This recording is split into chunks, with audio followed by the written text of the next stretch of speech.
பாபா ஓர் கருணாலயம், பாதம்தான் கமலாலயம். பாபா ஓர் கருணாலயம், பாதம்தான் கமலாலயம். சாயப்பா உறவுகள் அனைவருக்கும் வணக்கம். சாயப்பா மேல் நம்பிக்கை வைத்து அவரை நினைத்து கொண்டிருக்கும் உங்கள் அனைவரின் வேண்டுதலையும் சாயப்பா நிறைவேற்றுவார். நல்லதையே நினைப்போம், நல்லதே நடக்கும் என்றும் சாயப்பாவின் அருள் உங்களுக்கு இருக்கும்.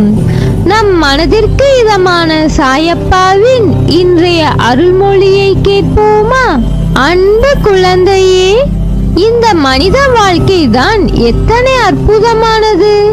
வாழ்க்கையில் அடுத்த நிமிடம் என்ன நடக்கும் என்று தெரியாமல் ஓடிக்கொண்டு இருக்கிறோம்.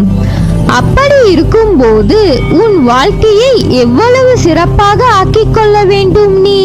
வாழ்க்கை ஓட்டத்தில் நிதானமாக ஓடுபவர்கள் சில பேர்.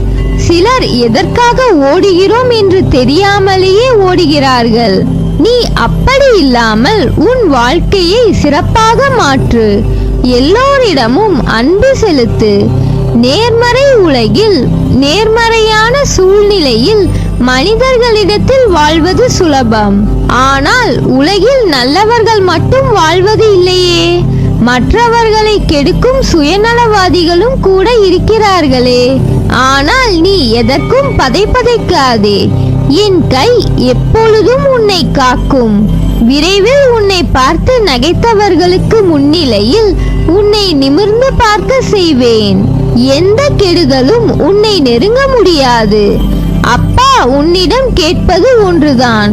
வாழ்வில் நடக்கும் இன்ப துன்பங்களை உள்ளது உள்ளபடி ஏற்கும் மனப்பான்மையை முழுமையாக வளர்த்துக்கொள்.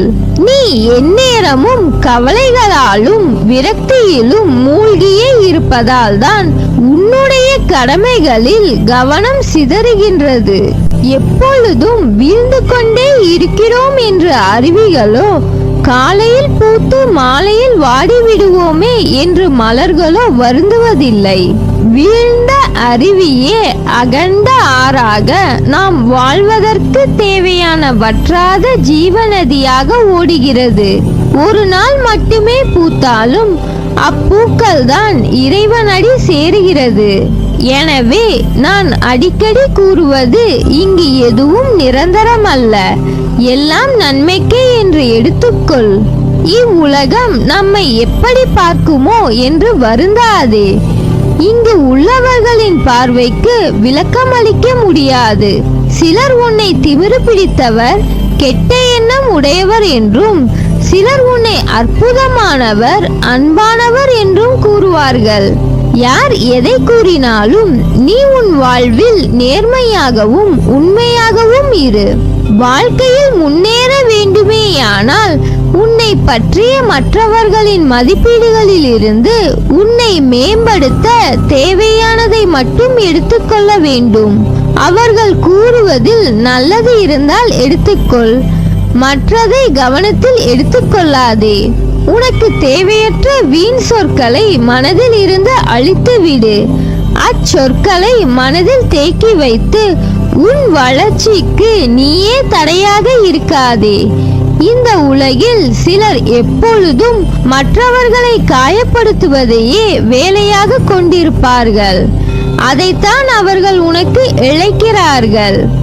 அச்சொற்களுக்காக வருந்தாதே. மன தைரியத்தோடு நீ உன் கடமைகளை செய். உன்னுடைய ஆற்றலை தேவையற்ற இவர்களிடம் வீணாக்காதே.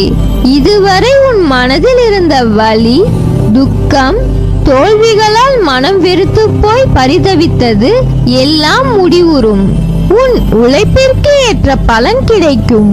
பலமுறை கூறிவிட்டேன், உன் கஷ்டங்களுக்கு காரணம், உனது கவலைகளுக்கு காரணம் உனது கர்மவினை என்றேன். நீயோ நான் எதுவும் பாவம் செய்யவில்லையே, எந்த வகையிலும் தவறு செய்யவில்லையே என்றாய்.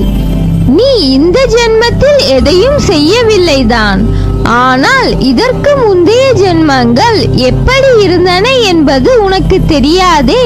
அதன் விளைவுகளால் கூட இந்த துன்ப நிலை என்பதை நீ உணர்ந்து கொள்ளலாமே.